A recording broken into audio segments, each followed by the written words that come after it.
primary DTF operator ng RP Lipa. Ito po yung aming DTF machine.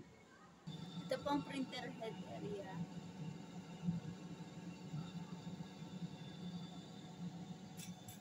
At ito naman po ang tamang head click.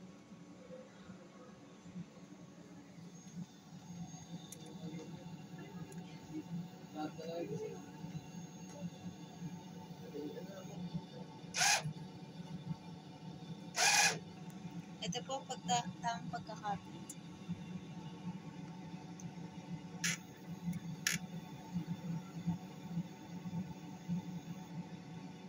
Ito po ang aming mga ink.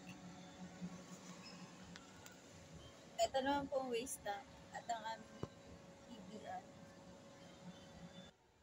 Ito naman po ang aming mga unused ink.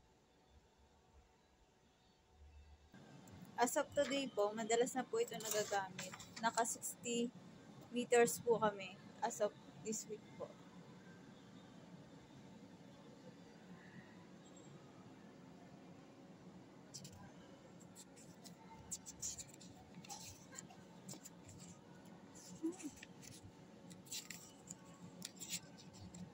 Ito naman po ang consumable use ko. Yun lamang po.